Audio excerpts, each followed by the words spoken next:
et bienvenue sur Slashes le podcast pour un tout nouvel épisode avec Olivia, fondatrice des Sauvignonnes, un site e-commerce de vin avec une sélection faite par une femme et pour les femmes.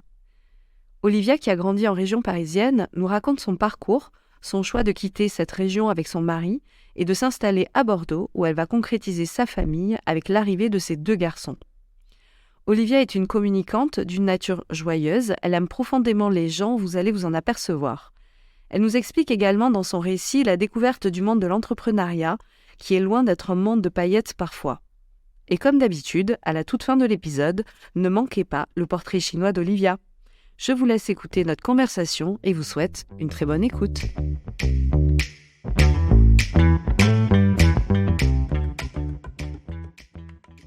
Alors bonjour Olivia, je suis ravie de te recevoir au micro de Slashes le podcast. Merci d'avoir accepté mon invitation. Merci à toi Mélanie, c'est un plaisir d'être avec toi aujourd'hui.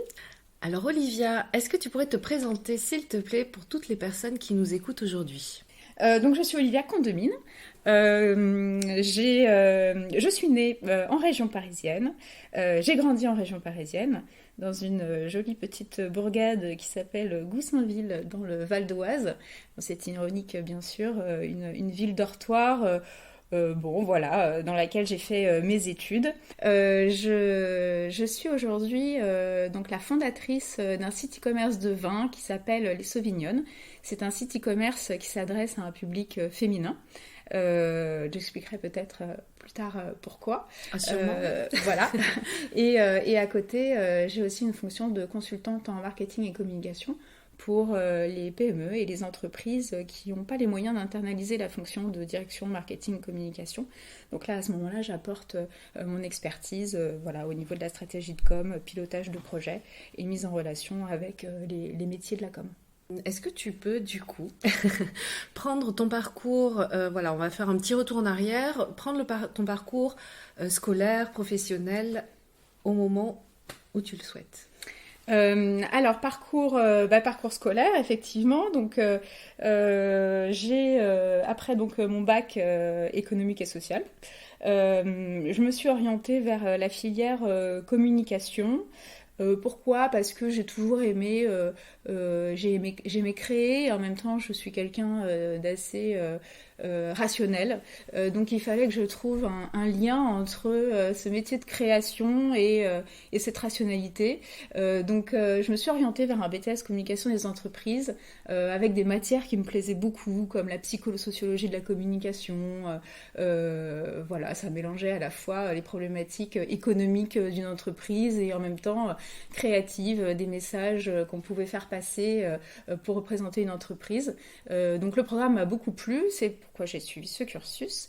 Et à la suite... Et tu étais où à ce moment-là ? C'était en région parisienne ? Exactement, donc à ce moment-là j'étais à Paris puisque donc j'ai grandi en région parisienne et voilà, donc j'habitais encore chez mes parents, donc effectivement je faisais les trajets quotidiennement Goussainville, Paris, je prenais mon RER tous les matins pour aller suivre mes cours de BTS. Le fameux métro, boulot et dodo. Ouais, c'est un peu ça, oui, surtout quand on habite effectivement en banlieue parisienne, c'est exactement ça, parce qu'en fait quand on rentre chez soi, il est 20h et qu'il n'est plus question de ressortir. Et puis de toute façon, là où vous habitez, il n'y a pas grand-chose à faire parce qu'on est dans des villes un peu dortoirs. Ouais. Voilà, exactement. Donc oui, effectivement, c'était pas ma période étudiante, était pas la plus fun en fait de toutes les périodes de ma vie, parce qu'il y avait beaucoup de contraintes liées notamment à ces trajets. Sans parler des grèves, etc. Ça forge, honnêtement. Ouais, j'imagine. De prendre le RER tous les matins, à partir de mes 16 ans, parce que j'ai fait ça à partir de la seconde. Oui, effectivement, ça forge un certain état d'esprit. On crée sa bulle et on essaye de passer outre toutes les problématiques liées à ces transports en commun. Passons, en tout cas, j'avais ma petite bulle à Paris, quotidiennement, et ça, c'était super chouette. Et à l'issue de ce BTS communication des entreprises, pendant lesquels j'ai fait des stages, j'ai commencé à faire mes stages en agence de pub à Paris. D'accord. Et en fait, à l'issue donc de ce BTS, bah, j'ai continué dans la voie de la communication, cette fois-ci dans une école de commerce un petit peu plus généraliste, mais quand même avec une spécialisation digital, e-commerce à l'époque, alors qu'on ne parlait pas encore beaucoup du digital d'ailleurs. Mais c'est ce qui m'a marqué dans la formation d'après, où effectivement on apprenait à créer un site internet, ouais. voilà, on parlait C'était du quand même e-commerce. le début. C'était tout nouveau, ah oui, c'était le tout début. Et là, du coup, j'ai continué mes études pendant 2 ans après ce BTS. Et là, tu avais une idée en tête de ce que tu voulais faire ou... Bah, d'ailleurs, quand tu étais petite, tu voulais faire quoi comme métier? T'avais une idée ou pas du tout, hein? Ouais, alors oui, alors quand j'étais petite, j'étais passée un peu par toutes les idées. Alors il y avait le côté vétérinaire parce que j'aimais les animaux. Bon je pense qu'il y a pas mal de petites filles qui sont passées par ces idées-là.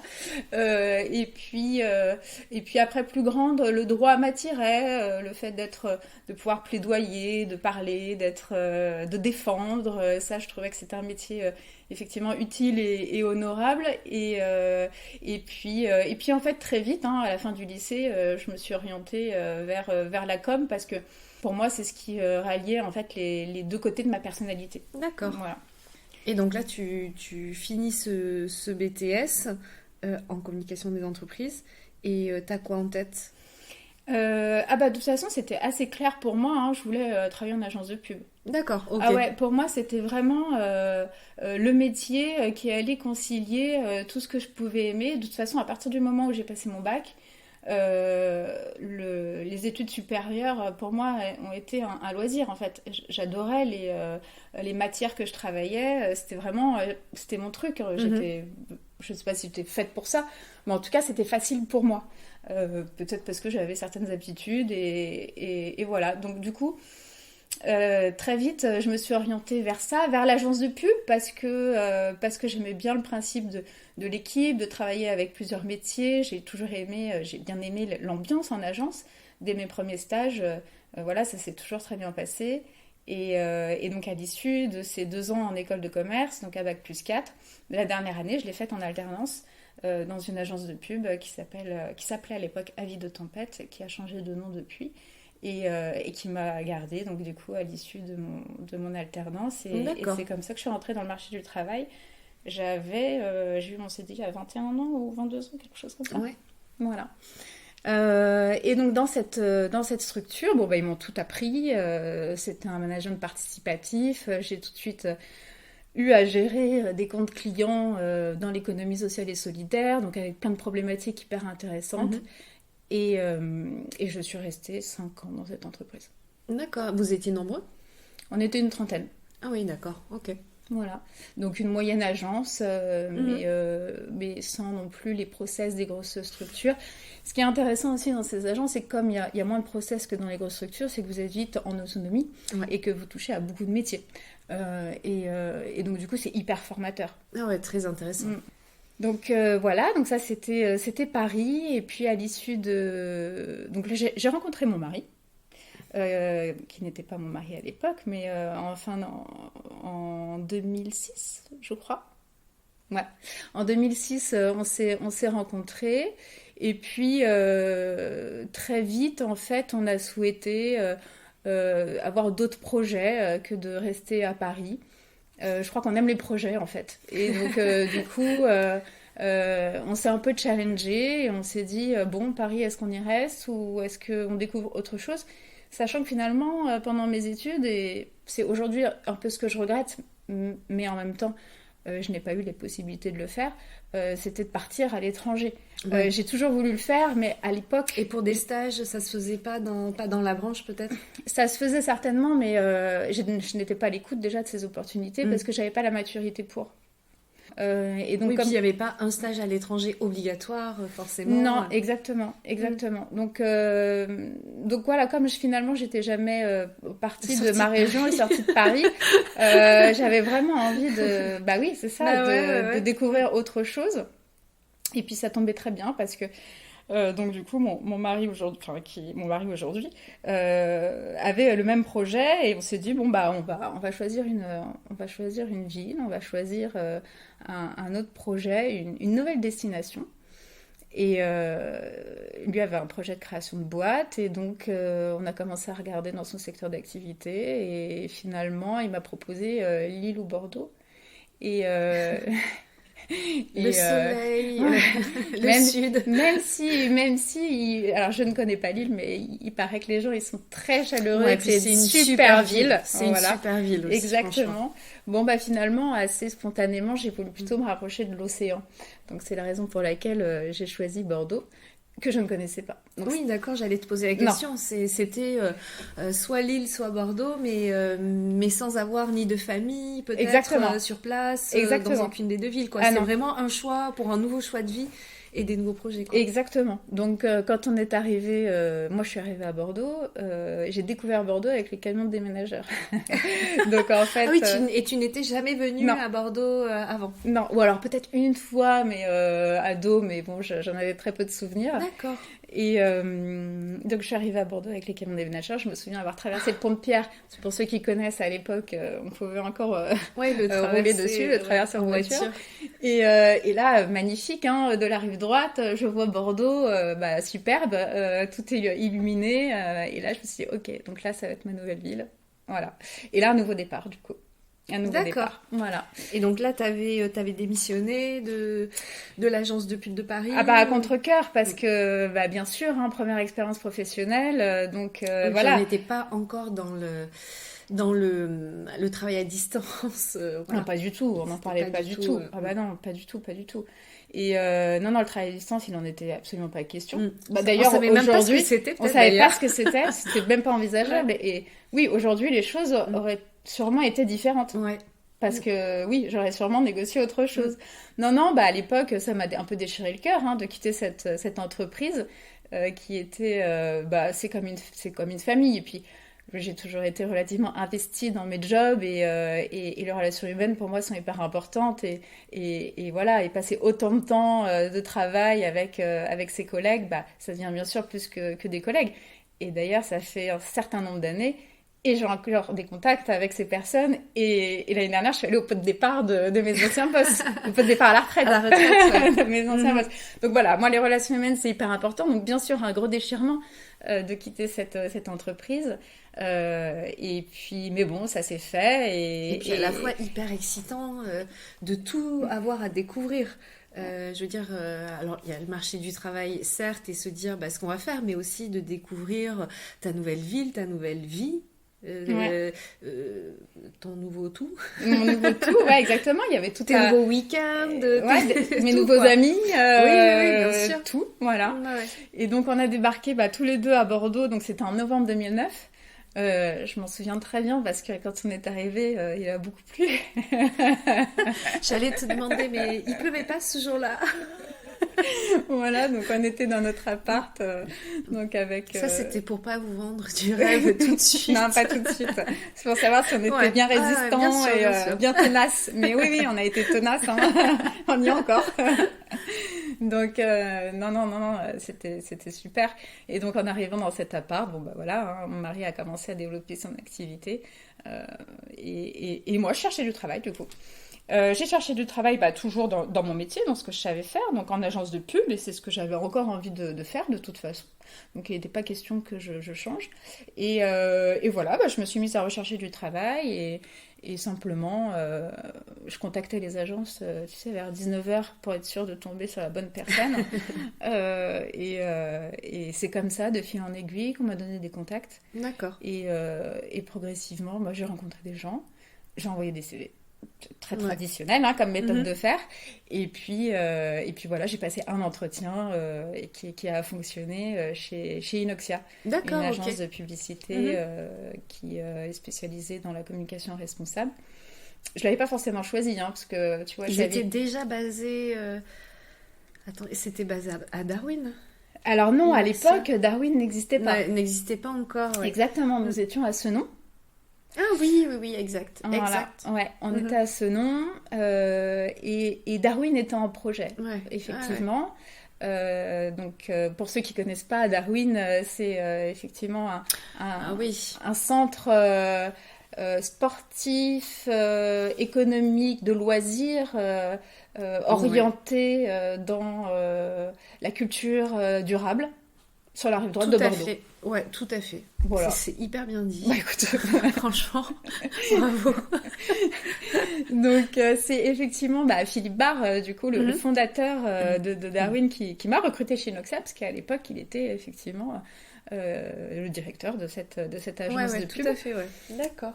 Et voilà, donc j'ai travaillé 1 an, en fait. J'ai fait un passage éclair chez Inoxia. Et pourtant, pareil, super aventure, super collègue, super client, super tout. Enfin, c'était top, vraiment. C'est encore une fois une super expérience professionnelle. Et c'est comme ça que j'ai commencé à côtoyer le milieu du vin. Voilà, logiquement, les entreprises viticoles commençaient à se professionnaliser dans le marketing. On commençait à investir dans le marketing et la communication. C'était il y a 10 ans, donc c'était assez récent finalement pour certaines marques. Et donc j'avais des comptes effectivement dans le vin. Et c'est comme ça que tout doucement j'ai glissé en fait chez un client qui avait besoin de... Tu es passée de l'autre côté. Je suis passée de l'autre côté, exactement. Alors là c'était grosse décision pour moi parce que je quittais ce que je connaissais de mieux, l'agence de pub, pour entrer dans un nouveau secteur d'activité que je ne connaissais pas du tout à l'époque. Alors bien sûr, en tant que communicant, on étudie toujours ses clients, les bonnes pratiques, mais bon, j'étais bien loin des connaissances que j'ai pu acquérir ensuite chez ce client. Donc j'ai quitté Inoxia, je suis passée de l'autre côté, dans cette structure commerciale de cave coopérative. Et j'y ai travaillé une dizaine d'années, un peu moins de 10 ans, 9 ans et demi. Et donc là, c'était génial, encore une fois. Ils m'ont vraiment fait confiance. C'était un management participatif en plus, parce que plutôt petite structure, on était une 30aine de personnes. Et, en tout, ouais. En tout, en fait, on commercialisait le vin des caves coopératives dans la grande distribution en France et au niveau international, partout là où le public consomme du vin de Bordeaux. Donc avec une dimension internationale, c'était intéressant puisque ça m'a permis aussi de toucher du doigt ce que je n'avais pas pu faire pendant mes études, à savoir voyager. Donc là, j'ai tout appris en fait. J'ai appris un nouveau métier, un nouveau... Ouais, puis tu rentres... Voilà, le milieu du vin à Bordeaux, c'est un vrai milieu aussi. Et tu rentres aussi là-dedans, quoi, pour le coup. Ah complètement, mais pour moi, c'est... Et tu découvres, en fait, c'est que de la découverte tout le temps, quoi. Ah ouais, alors oui. Au début, c'est que ça. Alors moi, j'apportais en fait mon métier, c'est-à-dire ma connaissance en communication et marketing pour valoriser toutes les spécificités de l'entreprise. Donc ça, c'était mon métier. Donc moi, je leur apportais ça. Et eux, à côté, m'ont apporté toute la culture vin. Je te le disais, management participatif, pendant 10 ans, j'ai dégusté au moins une fois par semaine. Donc ça, c'était super aussi, parce que ça m'a permis de faire mon palais, de comprendre la dégustation. D'avoir le vocabulaire. De savoir que c'était accessible à tous aussi. Et qu'il fallait absolument pas complexer de déguster du vin, parce qu'en fait... Il suffit, c'est peut-être facile à dire, de dire qu'il suffit mais il suffit de se faire confiance quand tu dégustes en fait. Oui, et puis de commencer. De commencer à le faire, parce que c'est au fur et à mesure des dégustations que le palais s'affine, que toutes les sensations sont reconnues, voilà. Clairement, et puis tes capteurs, je pense que oui, tes capteurs, tu les travailles en fait au fil du temps. Peut-être qu'ils sont un peu moins réceptifs au début, et puis au fur et à mesure. Alors un peu moins, et à la fois, vu que c'est nouveau, ils sont aussi peut-être un peu aux aguets. C'est juste qu'on met peut-être pas les bons mots. Oui, on n'a peut-être pas les bons marqueurs à ce moment-là. On met peut-être pas les bons mots, et en même temps, il faut se faire confiance, effectivement, et faire appel à sa mémoire. Bien sûr. À sa mémoire gustative et olfactive. Et donc pour le coup, ça te passionne en fait. Ça t'a vraiment, tu t'es prise de passion pour le produit. Alors oui, alors je me suis prise de passion pour c'est trop bizarre de dire tu t'es prise de passion pour le produit quand on sait ce qu'est le produit, mais voilà, on aura tous compris. C'est pas tellement le produit, c'est le produit bien sûr, in fine, mais en fait c'est tout le secteur et toute la chaîne que je trouve cool et c'est et j'ai eu un vrai coup de cœur en fait pour le secteur. Ouais, bien sûr. Et donc à tel point que, bon, en plus, l'entreprise m'a fait confiance, management participatif, ils m'ont permis de voyager de plus. Pour des salons, pour rencontrer des clients. Oui, je suis partie en Chine 2 fois 10 jours pour aller représenter une marque de vin et la présenter lors de dîners.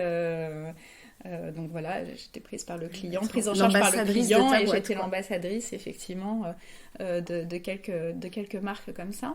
Ça c'était super, donc ça c'était la partie plutôt commerciale, donc vers le client. Et puis à côté de ça, j'allais aussi voir les vignerons pour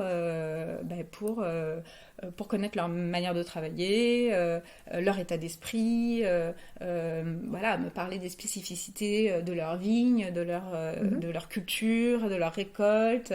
Et ça c'était super parce qu'en fait c'est pareil, les vignerons ce sont des gens qui font la vigne parce qu'ils sont complètement passionnés par leur métier, c'est des gens de la terre et donc qui ont des valeurs moi que j'adore, et donc du coup j'aimais beaucoup discuter avec eux et ça c'était super de pouvoir valoriser leur travail parce qu'ils ont un métier qui est très difficile. Donc ça j'adorais en fait, voilà, valoriser le travail des vignerons et puis en même temps du coup le valoriser à travers des outils, mais le valoriser aussi à travers mes déplacements du coup à l'international, que ce soit effectivement cadré sur un salon ou alors chez des clients voilà, autour de dîners en Chine par exemple. Ça c'était le gros plus, le côté voyage. Oui, tout à fait. Et puis ça permet aussi de concrétiser ce que vous faites voilà, derrière un bureau, derrière un ordinateur. C'était du coup une mission qui était très complémentaire. Donc ça c'était super. Voilà, donc ça a duré 9 ans. Le Covid. Le fameux. Le quoi Je suis désolée, c'est vrai que tout le monde en parle, ça fait partie. Mais ça fait partie un marqueur de l'histoire et c'est un marqueur alors positif ou négatif, on ne sait pas parfois. Mais là, on a un petit peu de recul et c'est quand même une période qui a été hyper importante pour chacun, quoi, et marquante. Oui, ça a été une période charnière, c'est sûr. Le Covid, donc moi je travaillais. En parallèle, sur toutes ces années à Bordeaux, tu t'es bien acclimatée, vous êtes bien acclimatée, vous avez fondé une famille. Ah oui. En fait, parce que du coup, Bordeaux, on a compris qu'à la base, c'était plus professionnel pour vous deux. Oui, c'est vrai. Un choix professionnel pour vous deux, mais vous avez fait votre petit chemin, votre petite vie et à côté. Alors vous y êtes toujours, donc oui. Gros spoiler, ils y sont toujours. Mais je veux dire, c'était aussi la découverte. On était clairement là-dedans, quoi. Oui, c'est vrai que tout à l'heure je parlais de challenge. C'était un challenge professionnel, mais c'est surtout un challenge personnel. Oui, j'imagine. Parce que l'idée c'était de faire bouger les lignes et de se mettre un peu en danger. Et c'est cool de se mettre en danger parfois parce que on a beaucoup de ressources en fait, et donc ça permet d'activer ces ressources. Oui, parce qu'en général, les gens qui changent de ville, soit c'est par mutation de l'un ou l'autre des conjoints, mais ou parfois c'est rapprochement de la famille. Là, non, vous êtes partis, vous exilez loin de tout le monde. Donc oui, en danger, on peut comprendre, ouais. Ouais, alors bon, après, tout est relatif. Non, mais bien sûr. Non, mais alors, bien sûr, mais c'est un challenge à tous les niveaux, en fait. Oui, c'est un challenge à tous les niveaux. C'est sûr. C'est sûr, je sais que... Après, c'est la même langue et tout, d'accord. Oui. Avec des petites spécificités dans certains des mots, ou des expressions, mais c'est vrai que, non, c'était un changement radical, quoi. Ouais, un changement radical. Qu'est-ce qu'on a été chanceux, en fait. Qu'est-ce que vous avez bien choisi? Bah, oui, c'est sûr. On a été hyper chanceux. Enfin, tout a été plutôt fluide. Bon, je dirais, est-ce qu'on a eu de la chance de rencontrer voilà, les bonnes personnes? Les personnes qu'on a rencontrées à notre arrivée à Bordeaux sont toujours nos amis aujourd'hui et on continue d'enrichir notre cercle d'amis. Et c'est vrai qu'on a fait aussi nos enfants, pas tout de suite, hein, mais bon, Martin est né en 2013, donc ça faisait déjà un peu plus de 3 ans que nous étions à Bordeaux. Et donc voilà, après le cercle forcément scolaire enrichit tout cela. Oui, bien sûr. Et puis une vie quand même agréable. En fait, venant de la région parisienne et d'une ville dortoir du 95, proche 93, autant vous dire que Bordeaux, pour moi, c'est le pays des bisounours, en fait. Et c'est chouette, en fait. On a la nature, on a la culture. Bon, bien que Bordeaux, il y a 10 ans, n'est pas le Bordeaux d'aujourd'hui. Exactement, c'est ce que Bordeaux Bordeaux a bien évolué. Enfin, vous avez aussi évolué avec la ville. Ah ouais, complètement. Complètement. Ouais. Mais voilà, au-delà, en plus de son côté esthétique, on est dans une très jolie ville. Non, mais c'était le mode de vie voilà, qui vous allait complètement, quoi. C'est clairement un bon compromis parce qu'on avait à la fois le côté pro qui fonctionnait et puis l'accès à du loisir vraiment, vraiment sympathique et puis des gens aussi sympathiques. Mais ça fait du bien de le dire. Écoute, oui, en fait... on m'avait effectivement... Parce qu'il y a quelques petits préjugés voilà. Que tout le monde connaît, mais... Non, mais c'est bien de le dire et d'en parler parce que... Il y a peut-être des gens qui hésitent à aller dans telle ou telle ville, mais enfin, je veux dire, c'est qu'il faut dépasser à un moment donné, et puis... Bon. Ouais. Comme partout. En fait... Ou peut-être particulièrement Bordeaux, je sais pas. Il suffit d'être ouvert. Enfin, il suffit d'eux. Après, il y a aussi peut-être la chance. Je ne sais pas. Non, et puis vous avez eu la chance aussi, tous les deux, de vous épanouir professionnellement aussi, chacun de votre côté, parce que si ça n'avait pas été le cas de l'un ou de l'autre, il y aurait eu retour ou départ pour je ne sais où, mais non, mais c'est sûr en tout cas ça l'a fait pour vous deux, quoi. Oui, en tout cas la case pro évidemment a été importante parce qu'à partir du moment où vous intégrez une organisation, vous n'êtes plus seul. Bien sûr. Donc ça, effectivement, ça a été un déclencheur de la relation sociale, du réseau, ça c'est évident. Et donc, forcément, oui, tout le monde crée des amitiés, ou souvent en tout cas dans son réseau professionnel, parce qu'encore une fois, vous partagez beaucoup de temps, et si les valeurs sont communes, à ce moment-là, ça match. Et ça match. Et it's a match. Et c'est comme ça que les choses se sont faites progressivement. Et puis, j'avais une de mes amies d'enfance, quand même, qui habitait, et qui habite toujours d'ailleurs, à Arcachon. Et évidemment que cela nous a aussi énormément aidés, puisque, voilà, on avait tout de suite des connexions, évidemment. Donc, non, moi, le réseau bordelais, les Bordelais, moi, m'ont toujours accueilli, y compris dans le milieu du vin. Et y compris dans le milieu du vin, en fait.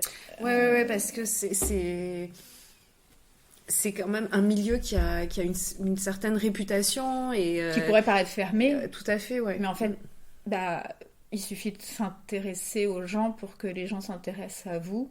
Je dis beaucoup, il suffit, dans le... Il suffit, pas, mais non, on comprend, c'est pas... il suffit, allez, mais quoi? Il suffit de faire ça, vas-y. Non, on comprend. En tout cas, je l'ai fait comme ça. Ouais. Voilà, je l'ai fait comme ça et ça a fonctionné. Bon. Et donc là, tu nous disais que il y a eu t'es resté 9 ans et demi et qu'on arrivait au moment du Covid. Qu'est-ce qui s'est passé pour toi, pour l'entreprise, pour la cave coopérative? Qu'est-ce qui s'est joué à ce moment-là? Alors, il s'est joué que là, à ce moment-là, c'était plus perso, puisque pendant le Covid, moi je bossais, mais du coup de la maison, j'avais les enfants, mon mari travaillait aussi, donc on se répartissait le temps de travail.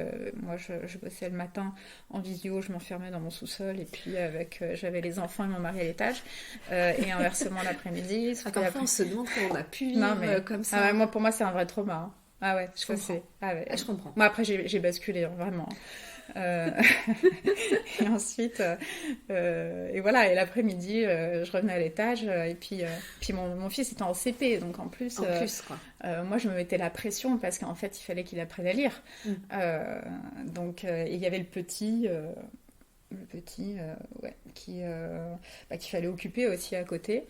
Et plus, je pouvais pas m'empêcher de ne pas suivre mes mails en même temps que j'avais mon petit et que j'apprenais à lire à mon fils. Donc du coup, j'avais toujours l'ordinateur à côté. Bon, enfin, voilà, j'étais un peu dans une espèce de spirale où je me mettais la pression et je devais savoir tout faire de manière parfaite. Voilà, mais ça, c'est mon côté plus que avec le recul, évidemment, comment dire, je le regrette pas parce que je l'ai fait à ce moment-là, mais non, mais je sais que j'ai pas forcément fait les bons choix. Une fois, on referait certainement plein de choses différemment. Oui, c'est ça, exactement. Avec le recul, tu te dis mais t'es un peu à côté de la plaque quand même, quoi. Ouais. Bon. Et du coup, c'est ça en fait, c'est le t'étais à côté de la plaque, tu vois, qui m'a un peu du coup fait basculer. On est revenus tous donc de notre période de confinement. Voilà, et puis et donc du coup j'avais avalé plusieurs couleuvres, donc ce confinement, et puis des changements d'organisation dans l'entreprise. Pour la boîte, est-ce qu'il y a eu des licenciements suite liés économiquement au Covid ou non ? Non, on a réussi à passer outre. Et voilà, du coup, ces petites couleuvres, liées au confinement, il y a des changements d'organisation. Ça faisait bientôt 10 ans, je me sentais plus bien en fait dans cette entreprise. Je me sentais plus forcément aussi utile qu'avant. Voilà, il y a eu des changements. Et à ce moment-là, j'ai commencé à être triste en fait et un peu, je pense, déprimée aussi. Et j'étais pas bien. J'étais pas bien dans ma peau. Et tu savais dire quoi ? Enfin, ce qui te rendait comme ça ? Ou c'est un état général ? Oui, il y a eu des facteurs, effectivement, déclencheurs. Et des facteurs déclencheurs, ouais. Et des facteurs déclencheurs, des choses qui font maintenant partie du passé. Et voilà. Et donc, je savais qu'il fallait que je passe à autre chose parce que ça aurait pas été bon pour ma santé. Voilà. Donc, je pense que je suis vraiment partie au bon moment. Donc voilà, à ce moment-là, j'en ai discuté avec ma direction et puis évidemment, ma direction a tout à fait compris ce que j'avais à ce moment-là et ce que je ressentais. Et donc du coup, on a mis des choses en place. Tu leur avais demandé de partir ? Oui, moi j'étais transparente. J'ai dit je me sens plus à ma place, plus bien, ça va plus. Donc voilà, donc il y avait plusieurs, voilà, il fallait prendre une décision. Donc, ils m'ont accompagnée dans cette prise de décision. Et j'ai quitté donc, cette entreprise. C'était dur de la quitter, parce que du coup, j'y ai passé presque 10 ans. Encore une fois, avec des gens super. J'aime les gens, en fait. Oui, ça, on comprend, on avait compris. Donc j'ai passé... du coup, c'était un peu un arrache-cœur de partir de cette entreprise, mais il le fallait pour moi. Et voilà, donc moi, j'ai quitté cette boîte, du coup, en août 2021. D'accord. Et tu avais... quelque chose en vue derrière, où là c'était vraiment, fallait que ça s'arrête et ça s'est arrêté. Exactement. Et ensuite c'est ça. C'est ça. Plus dans cette situation-là, d'accord. Exactement. Mais bon, comme je suis pas du genre à ne rien faire et que j'ai souvent plein d'idées. Beaucoup d'idées. Enfin, voilà, en tout cas, j'ai des idées. Alors, des bonnes, je sais pas. J'ai des idées, déjà. Donc, il a fallu que tout de suite, je me remette dans quelque chose, parce qu'il n'était pas question de ne rien faire. Bien sûr. Mais le milieu du vin, voilà, ça t'avait pas du tout, je sais pas, moi, dégoûté. Non. Voilà, ça pas du tout. Non, tu vas comprendre pourquoi. Ah non, pas du tout. Alors, je crois que j'ai compris, mais bon, voilà. On fait la transition. C'est... D'accord. Non, effectivement. Non, j'ai démarré par... Je me suis dit, bon, ok, Olivia... alors, il y a une chose aussi, c'est que je ne voulais pas retourner chez un employeur. Tout de suite, en tout cas. D'accord. Je voulais me laisser la chance et me laisser l'opportunité d'être libre dans mon travail. Donc ça, c'était clair pour moi. D'accord.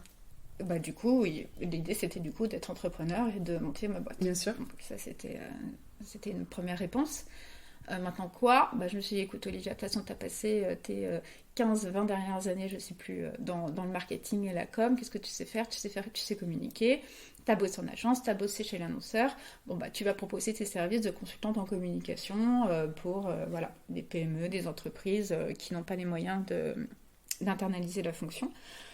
Donc du coup, j'ai créé une agence, une marque, j'ai encore un peu du mal à la définir, c'est pas si longtemps non plus, donc qui s'appelle Oway, O comme Olivia, Way comme Who are you? L'idée, c'est d'apprendre à connaître en fait mes clients vraiment bien pour pouvoir leur recommander la meilleure stratégie de communication et avec toutes les contraintes qu'ils peuvent avoir, qu'elles soient budgétaires, de timing, voilà, de messages, légal, tout ce que vous voulez. Donc du coup, je me suis lancée pour démarrer avec cette marque Oway dans le conseil en communication. Donc tout secteur d'activité confondu, hein, parce que initialement je viens pas du vin, je viens de tous les secteurs et de la pub d'une manière générale, donc je m'adresse à tous les secteurs d'activité. Donc ça, c'était une première chose. Et puis j'ai eu tu avais mes premiers clients. Des clients. Voilà, comment tu as eu des premiers clients? Bah, le réseau m'a aidé à avoir mes premiers clients donc tout de suite j'ai commencé à travailler. Donc ça, c'était super parce que ça m'a bien occupée, ça m'a redonné confiance en moi parce que j'avais perdu confiance en moi. Tout à fait. Vraiment perdu confiance en moi dans mon ancienne boîte. Donc là, ça m'a vraiment permis de dire, bon, ok, là, clairement, je suis utile pour une responsable marketing qui n'a pas le temps de tout piloter et qui a vraiment besoin de moi pour aboutir ses projets. Ouais, bien sûr. Donc ça, c'était super. Et d'ailleurs, ça continue toujours avec ce client et c'est super chouette. Et c'est vrai que le secteur Vitivini m'a manqué parce que c'est un secteur... d'épicurien, le contact avec les gens me manquait, avec les vignerons, les salons me manquaient, le produit me manquait. Et en fait, j'ai lu un bouquin qui s'appelle Les femmes et l'amour du vin, de Ségolène Lefebvre. Et en fait, ce bouquin retrace la place des femmes dans le milieu du vin, dans toutes les époques. D'accord. Et voilà, et donc je me suis rendu compte qu'en fonction des époques, les femmes avaient plus ou moins leur place dans le milieu du vin et dans l'époque contemporaine, encore moins. Donc j'ai commencé à faire mes recherches et je me suis rendu compte que les femmes, effectivement, étaient un peu... avaient leurs habitudes d'achat de vin. Donc les femmes achètent du vin en grande distribution, achètent du vin chez les cavistes, mais par exemple achètent peu de vin sur Internet. Voilà, bon, c'était un constat que j'ai fait lors d'études, voilà. Et du coup, je me suis dit que je voulais créer quelque chose autour de la femme et du vin. Et c'est comme ça que l'idée des Sauvignonnes a germé. Un site e-commerce de vin qui s'adresse à un public féminin. Alors l'idée, c'était de proposer une offre globale, donc de vin, mais aussi de vin sans alcool pour les femmes enceintes. Et dans mes vins, dans mes cuvées, je présente des jolis flacons, donc voilà, des flacons avec des jolies étiquettes, parce que je sais que les femmes sont particulièrement sensibles au visuel, mais surtout à l'histoire qu'on raconte à travers des étiquettes, à travers un flacon. Et je me suis dit, c'était un peu mon côté revanchard. Je me suis dit, mince, en fait, il y a un gros marché du vin sur Internet. Pourquoi les femmes n'en profitent pas ? En fait, je me suis dit, voilà, bien sûr. C'est quand même une simplicité dans la logistique que de commander du vin sur Internet, tu le reçois à domicile. Tu peux avoir du temps, du coup, pour choisir ton produit. T'as pas un caviste, tu vois, qui te presse. Voilà, tu peux être en recul et puis prendre le temps et puis t'intéresser, te documenter. Et donc, je me suis dit, ok, pour les amatrices de vin, je vais créer un environnement, donc les Sauvignonnes, un environnement dédié aux femmes. Et puis, du coup, je présente mes cuvées plutôt par arôme. Et puis, je les présente par accord mets, vin. Donc, avec une autre démarche. Là, tu as dû faire ta sélection. Oui. Tu t'y es prise comment ? Ma sélection, je suis... Parce que tu avais quand même, pendant ces 10 années, dégusté, j'imagine, pléthore de vins, de goûts, découvert aussi pas mal de noms de châteaux. Mm-hmm. Et tu les as contactés, tu t'es dit, tiens, je me souviens de telle ou telle cuvée, Non, en fait, je suis un peu partie de rien, from scratch. En fait, je suis allée sur le salon de Wine Paris, donc qui est le gros salon du vin pro à Paris maintenant, qui se déroule à Paris, qui était à Bordeaux il y a encore quelques années. Et donc sur ce salon du vin, tu as tous les vignerons de la France, les vignerons, les négociants et tous les terroirs de France. Et je me suis dit, c'est là où je vais pouvoir trouver la plus grande offre et la plus grande offre exhaustive de ce que je pourrais du coup présenter sur mon site internet. Et c'est vrai que je suis arrivée avec ma carte de visite en ayant l'idée, mais donc du projet, en ayant l'idée du site, mais sans avoir le site. Donc, autant te dire que le premier vigneron que j'ai rencontré, je me suis présentée, mais tout de suite, en fait, l'accueil a été très positif. Tu vois, personne ne m'a... Enfin, j'ai pas eu un vigneron qui a pas compris, en tout cas, ma démarche. Bien sûr. Donc, tout le monde a compris ma démarche. Bon, après, tu sais, le vin, c'est du partage. Donc, bien sûr. Voilà, le vigneron est super content de te faire découvrir son produit parce que c'est son bébé. Donc, à ce moment-là, tu dégustes, t'échanges, il te raconte son storytelling, son histoire. Voilà, et encore plus que je ciblais de toute façon des cuvées qui racontaient une histoire sur le packaging. Donc, du coup, c'était encore plus intéressant parce que le vigneron avait pris soin de travailler son produit jusqu'au flacon. Bien sûr. Et en fait, je me suis rendu compte qu'on dit souvent, ah ouais, mais bon, t'as un joli marketing, donc derrière, le produit, c'est pour compenser peut-être un manque de qualité sur le produit. Mais en fait, pas du tout. Enfin, en tout cas, je suis là. En fait, mon rôle, pour le coup, c'est du coup de sélectionner, de déguster. Et si c'est pas OK, évidemment, je ne référence pas sur mon site. Bien sûr. Mais si c'est OK... On est d'accord qu'on vend peut-être un flacon, une étiquette avant le produit parce qu'on est sur Internet, mais tu es la personne qui appuie le pourquoi choisir celui-ci plutôt qu'un autre, et en fait, on te fait confiance pour cette sélection.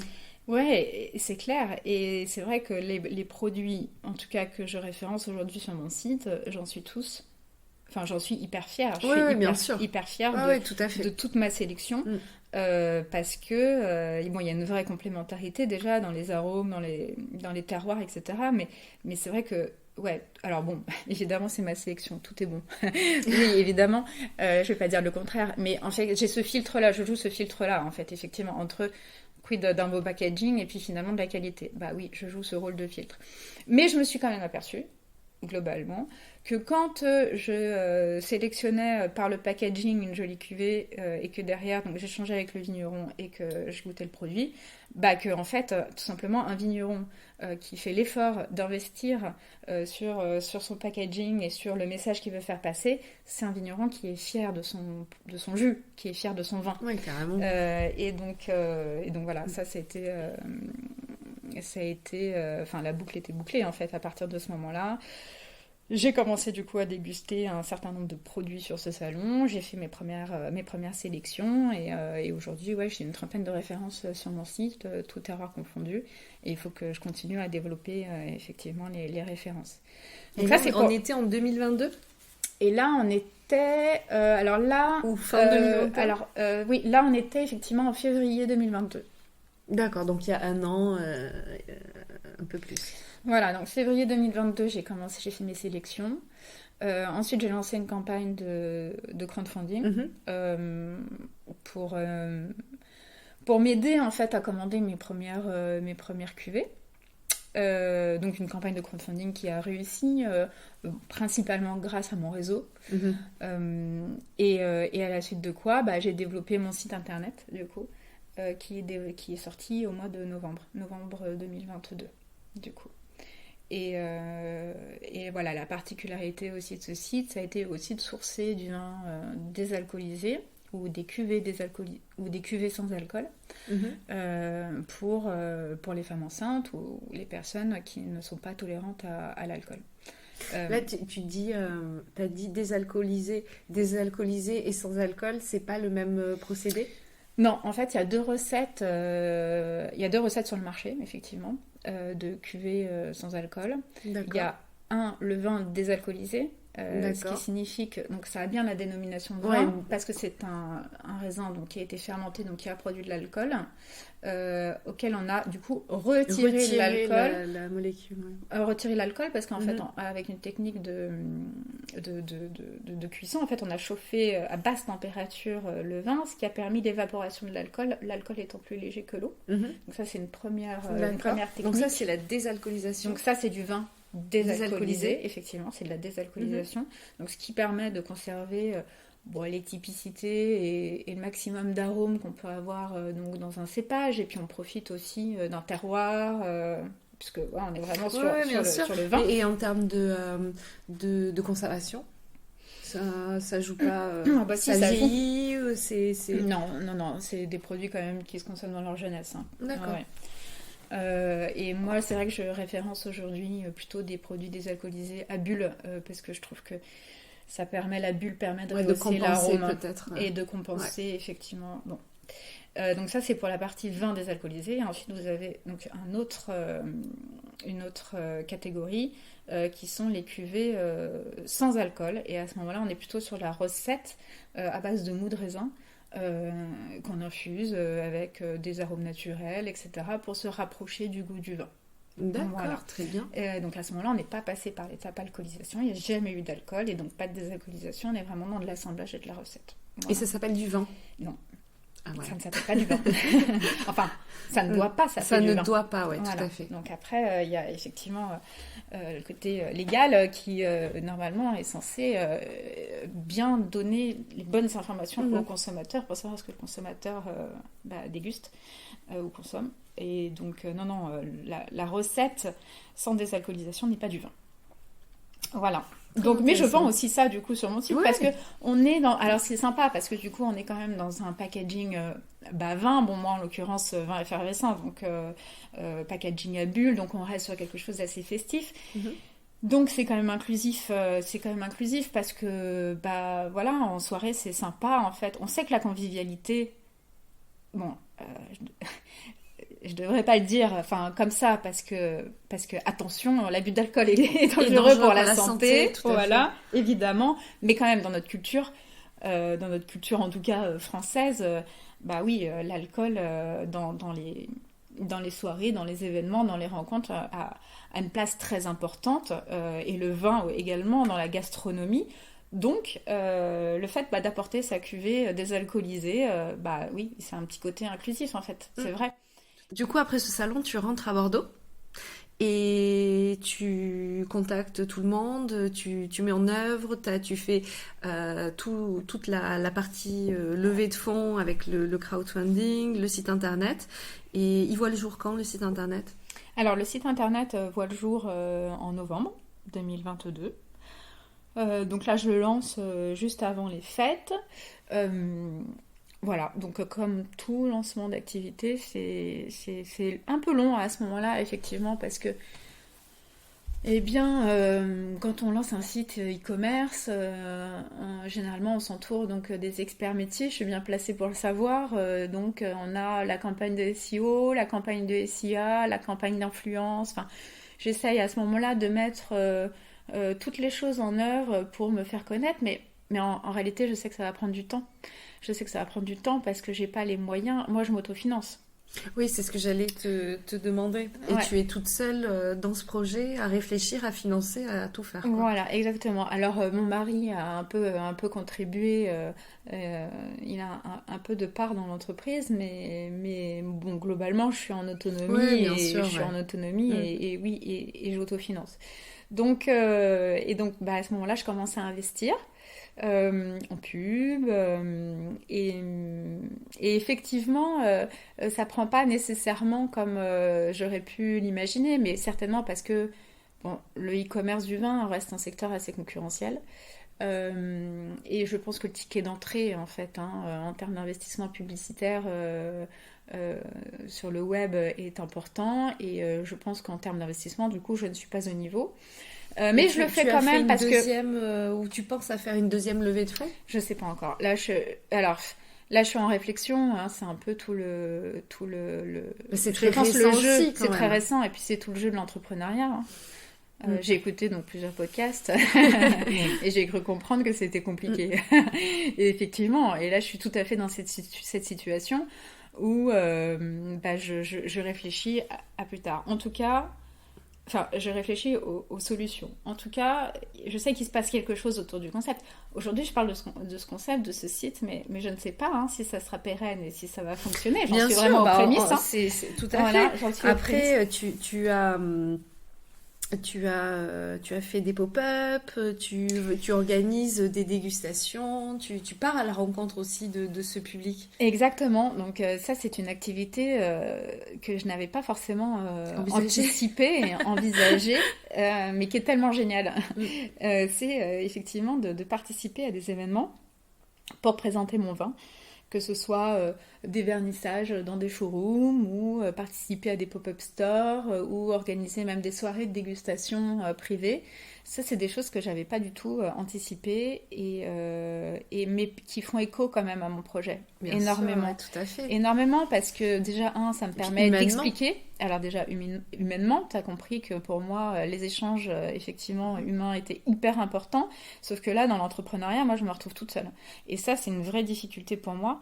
Que ce soit au niveau du conseil ou au niveau donc des sauvignonnes, c'est de se retrouver seule face à ces décisions. Donc forcément, les choses prennent plus de temps parce qu'on sait très bien que quand on discute de ces projets, de ces sujets, de ces idées, on trouve la solution rien dans l'échange.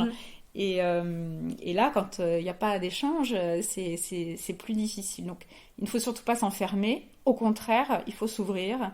Et là, c'est comme ça en fait que j'ai rencontré ces personnes qui m'ont fait confiance, qui m'ont sollicité pour des événements. Et puis en fait, de fil en aiguille, un événement en entraîne un autre. Et là, à ce moment-là, c'est génial parce que je discute avec le particulier, du coup, le client qui va m'acheter du vin et qui est ravi en fait de connaître tout le storytelling qu'il y a derrière chaque cuvée, parce que pour moi c'est important. Parce que derrière chaque cuvée et derrière la personne qui représente les Sauvignonnes, qui représente le site, qui représente le concept même de ton entreprise en fait. Oui, alors effectivement, oui. Donc il y a moi effectivement qui présente tout ça, mais c'est surtout, comment dire, peut-être la passion ou l'amour que je vais partager à ce moment-là, parce qu'en fait j'aime fondamentalement ces produits,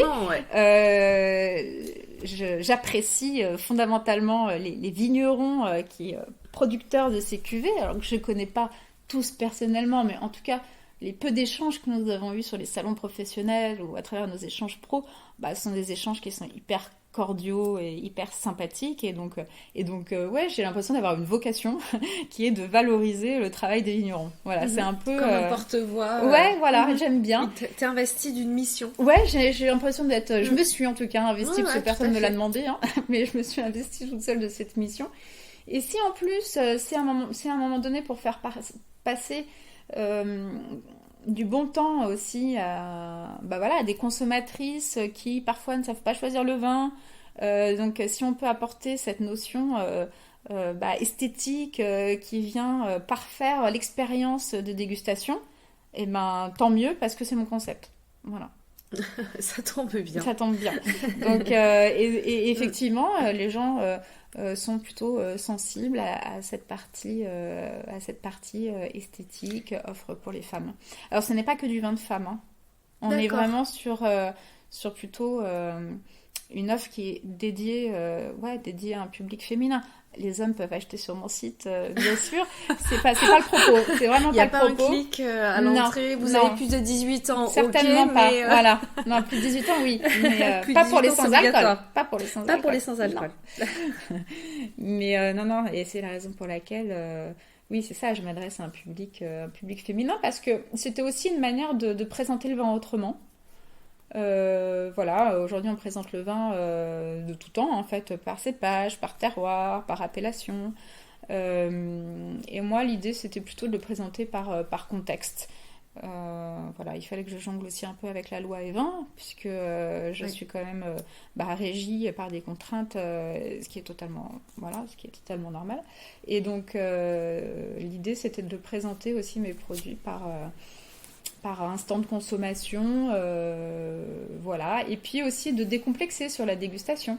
À un moment donné, tout le monde est capable de déguster du vin. Laissons-nous, libérons-nous de toutes nos contraintes et essayons de se souvenir de tous nos marqueurs aromatiques, dégustatifs que nous avons emmagasinés tout le long de notre vie. Voilà. Et moi, le vin, en fait, il m'entoure. Je marche dans la rue, en plus c'est le printemps là, donc toutes les fleurs et voilà, une fleur, tac, hop, je la sens, hop, ok, je rajoute un petit marqueur aromatique à ce moment-là, je rajoute une petite étiquette, tiens, fleur blanche, je sens la fleur blanche. C'est ça, hein, les épices, vous allez au marché, vous sentez les épices, tac, un marqueur aromatique. Bon, en fait, le vin, pour moi, il touche vraiment mon quotidien, quoi. Ah oui, à n'importe quelle occasion, quoi. À n'importe quelle occasion, exactement. Et puis après, il y a la partie accord mets vin. Donc ça, c'est la réflexion sur comment ensuite valoriser. Qui va accompagner quoi, comment valoriser soit un plat, soit un vin. L'idée, c'est de valoriser les deux. Et voilà, pour ça, il faut une bonne complémentarité. Parce qu'un vin que vous allez déguster... un vin acide par exemple avec une certaine acidité que vous allez déguster avec un plat très rond, ça va faire ressortir l'acidité. Alors non, du coup avec un vin qui a de l'acidité, on va plutôt le déguster avec de la tomate qui a aussi de l'acidité, comme ça les deux acidités vont s'effacer, s'annulent. Exactement. Mais c'est ça les accords mets vins. L'accord mets vins permet de bonifier l'un et l'autre. Et généralement... Oui, parce que parfois on a tendance à dire qu'on va associer des plats avec des vins aux antipodes de leur goût ou de leur tendance. En fait, pas forcément en fait. Ça c'est des idées préconçues qu'on peut avoir, mais en réalité il y a qu'en goûtant et en faisant des tests, il y a des grandes tendances, il y a des grandes lignées et puis après c'est ça, et après tout dépend ce que vous voulez faire ressortir. Ouais, tout à fait. Et en réalité, même si vous voulez faire ressortir l'acidité du vin, c'est ok. Non mais enfin voilà.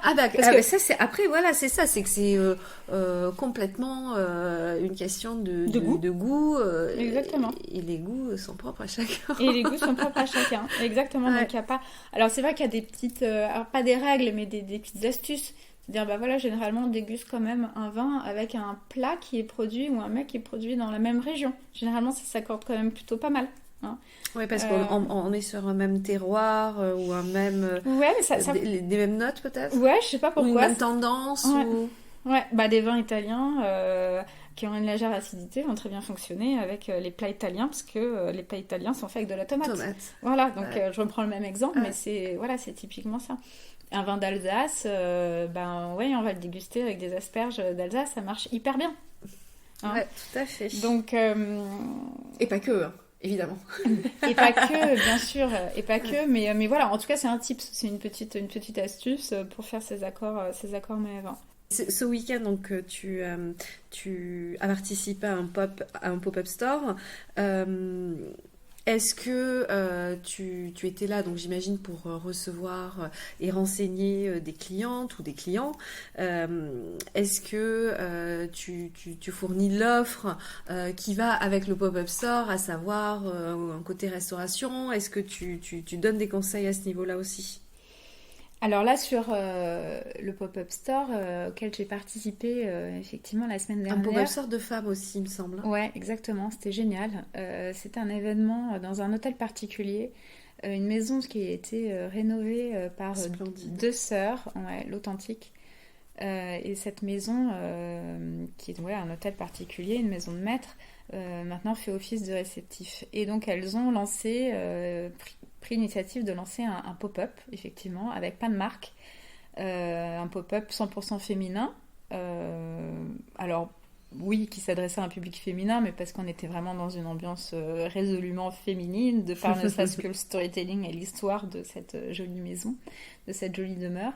Et c'était aussi un pop-up qui était au profit d'une association, donc l'association Rose Up, qui accompagne les femmes malades de cancer.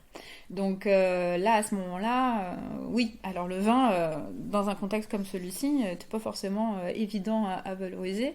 Donc c'est pour ça que j'ai quand même capitalisé sur mes cuvées sans alcool. Et effectivement, oui, je faisais déguster mes cuvées sans alcool pour faire connaître le produit, parce que beaucoup de gens ne connaissent pas. Ah, ne connaissent pas ou n'ont jamais eu l'occasion. N'ont jamais eu l'occasion, tout à fait, ou ont des a priori, et c'est... pour le coup, c'est une belle façon d'approcher et de faire découvrir. De faire découvrir tout au long de la journée, parce que effectivement... Ah bah là, il n'y a pas de risque. Il n'y a pas de risque, absolument. Il n'y a pas de risque. Donc oui, à ce moment-là, je faisais déguster au moins mes sans-alcool. Et ce qui permet, de faire découvrir le produit et puis de créer l'adhésion. De créer l'adhésion, ça c'est sûr. Ah oui, clairement. Clairement. Et puis là, t'es aussi... au contact de ton cœur de cible. Carrément, c'était hyper intéressant d'avoir les feedbacks de toutes ces personnes qui, oui, sont potentiellement qui sont dans mon cœur de cible. Donc aussi bien dans les consommatrices de sans-alcool que les personnes intéressées par les vins traditionnels. C'était vraiment très intéressant. Oui, globalement, les retours étaient assez positifs sur le concept. Une file d'attente de femmes enceintes. Non, alors, non, j'aurais aimé. Bon, pas à ce point-là. Même si, mon stand a très bien marché, effectivement. Et sur le sans-alcool, ce qui était intéressant, c'est que je propose... alors, j'ai une marque qui m'a accompagnée dans la dégustation. C'est la marque Sojeni, qui fait du sans-alcool et qui a fourni du vin, effectivement, pour la soirée cocktail, et notamment pour soutenir aussi l'association. Et c'était chouette parce qu'on a pu du coup faire découvrir le produit qui arrive là tout récemment en commercialisation en France. Et ce qui est aussi chouette, c'est que j'ai pu faire découvrir des petits formats de bouteilles de sans-alcool. Ce qui est bien parce qu'en fait, quand vous arrivez en soirée avec... C'est combien de centilitres ? 37,5. Ah ouais, d'accord, ok. Donc, ce qui est bien, parce que quand vous arrivez en soirée avec une bouteille de sans-alcool, vous avez pas forcément... Vous avez un peu mal à embarquer tout le monde, généralement. Quand même. Même si c'est honorable. Mais vous avez quand même du mal à embarquer tout le monde et c'est pas toujours évident. Et effectivement, de déguster 75 centilitres de cuvée à soi. Donc, ouais, j'ai eu un gros succès sur les petits formats de sans-alcool. Ouais. Très bien. Voilà. Est-ce que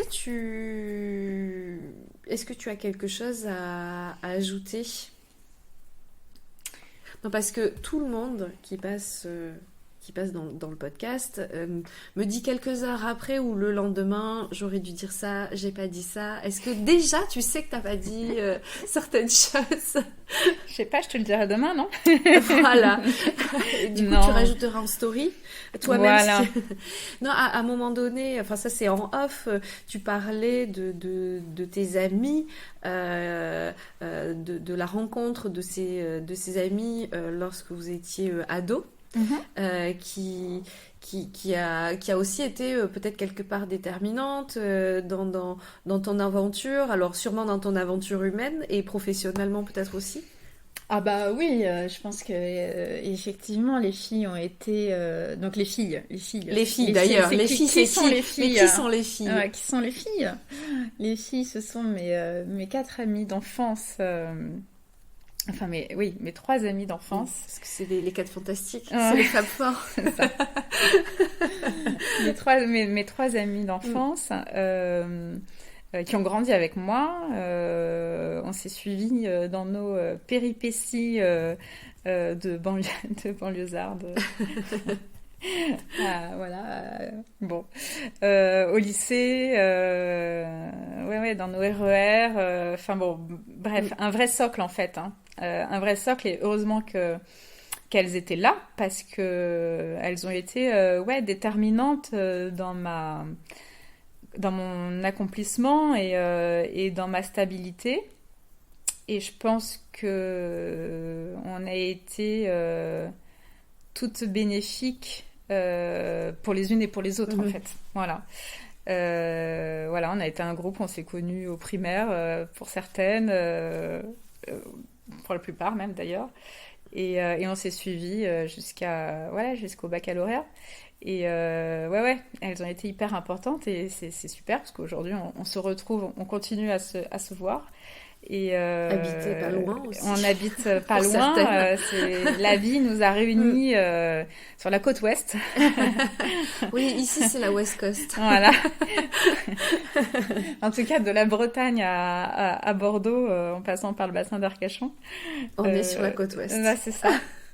Et le destin nous a réunis là. Et oui, les filles ont été hyper importantes pour moi dans la construction, je pense, de qui je suis aujourd'hui. Clairement. Non, c'est clair. C'est clair. Olivia, est-ce que tu pourrais te définir en quelques slash?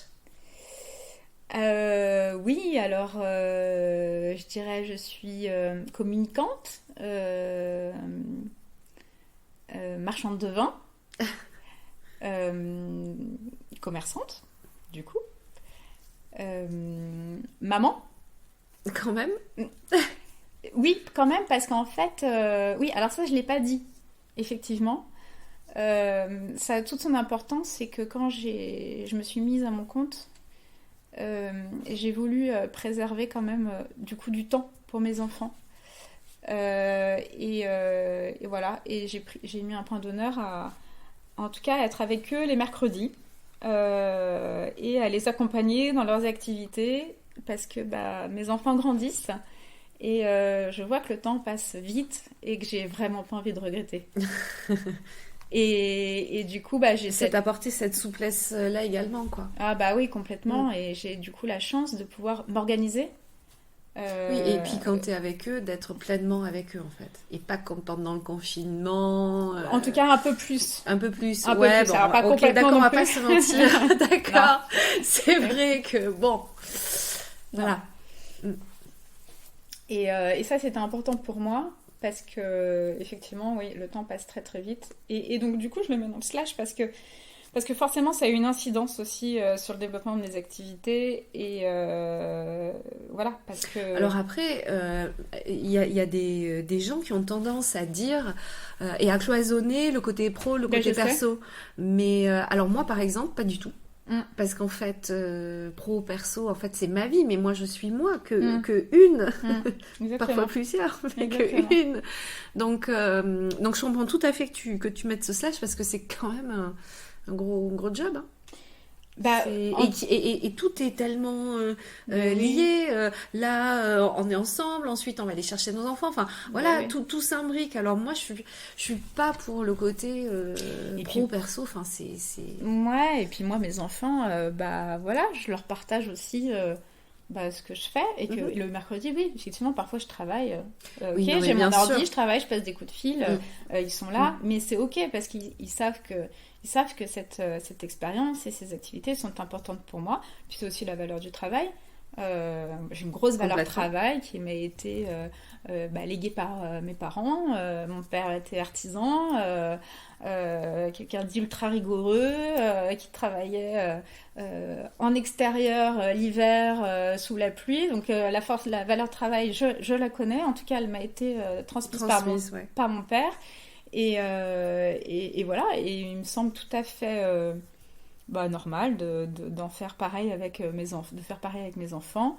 alors sans que ce soit une volonté, c'est juste que c'est ambiant, c'est tout, c'est là, en fait, c'est présent. Oui, Olivia, elle a du mal à se définir autrement que par ses enfants et son travail, mais parce qu'en fait, c'est mes socles. En fait, c'est mes socles. Et moi, alors oui, certainement ma personnalité, mais en fait, je prête pas attention. Mais en fait, oui, c'est mes socles. Je sais pas si c'est choquant ou pas de dire ça. Non, pas du tout. Pas du tout. Ah non, pas du tout. C'est mes socles. Et ma famille, hein, bien sûr. Oui, mon mari. Enfin, sans qui tu n'aurais pas tes enfants. Non, mais c'est ça, quand tu commences à lister les personnes, après t'es embêtée. T'es embêtée parce que du coup, tu oublies forcément quelqu'un. Mais évidemment, tu vois, on préparera la liste des remerciements pour Cannes. Ouais, c'est ça, exactement. Pour la Palme d'Or.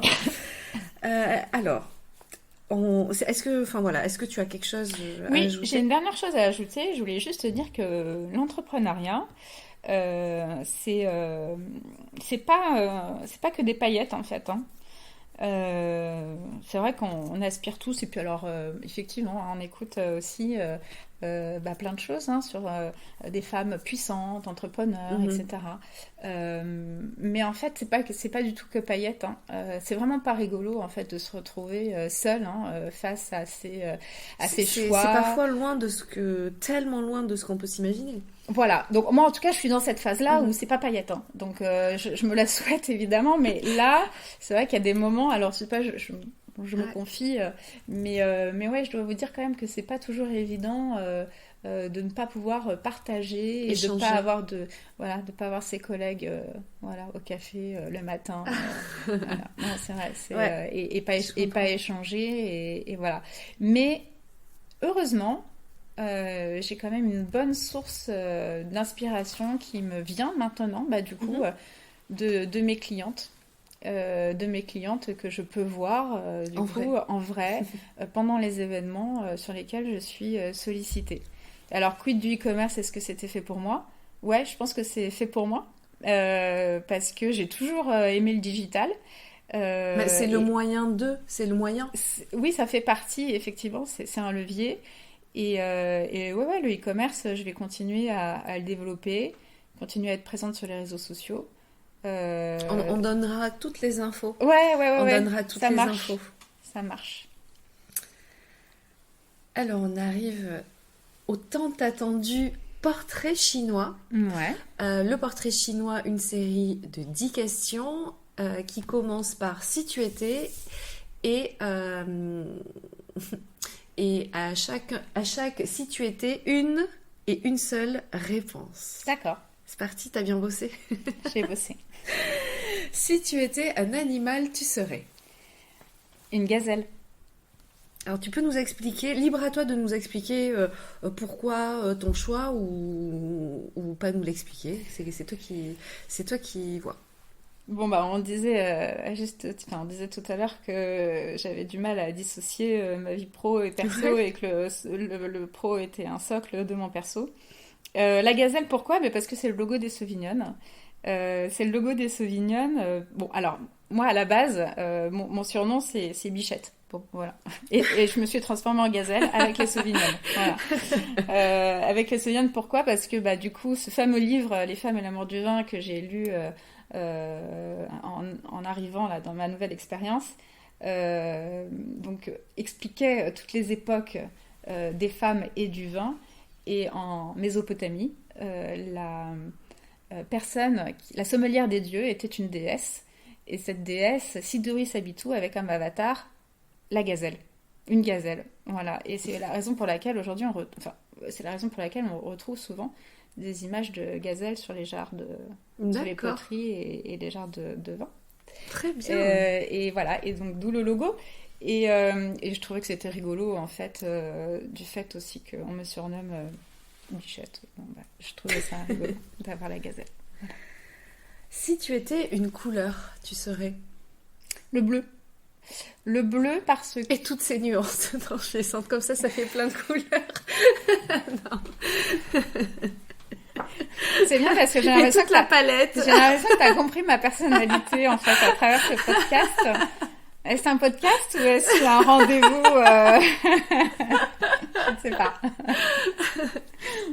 Alors, effectivement, le bleu et, alors, le bleu, parce que c'est une couleur relativement discrète.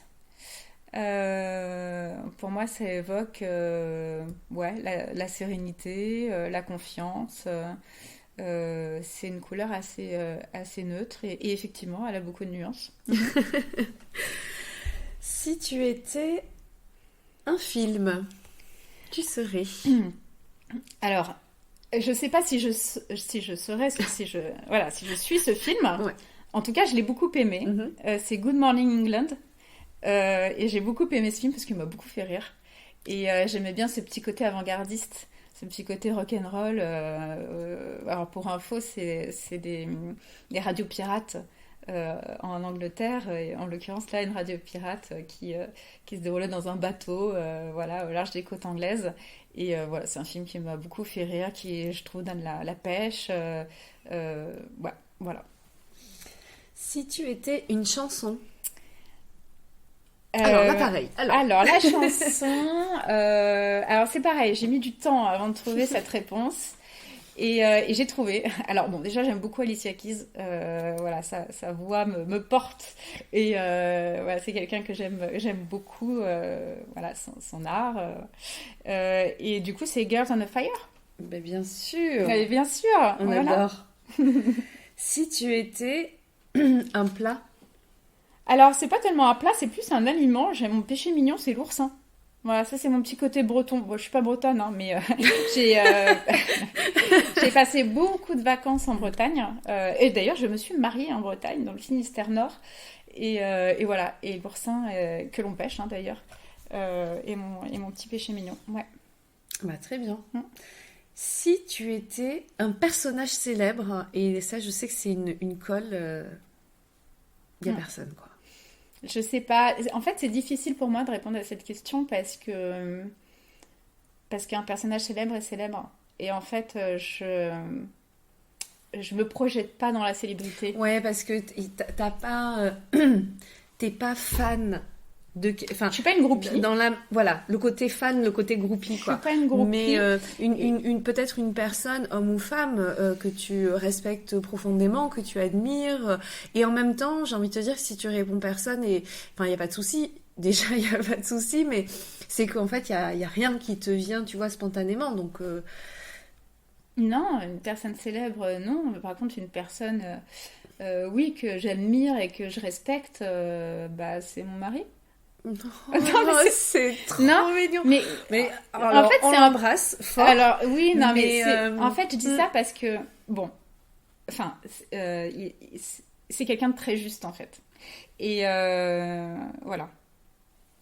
Bah écoute, peut-être qu'il va devenir célèbre après le podcast. Je crois pas que ce soit son truc. C'est pas son truc, mais voilà. Ouais. Si tu étais une saison. Le printemps. Une odeur. Le lilas. Et si tu étais une fleur. Le muguet.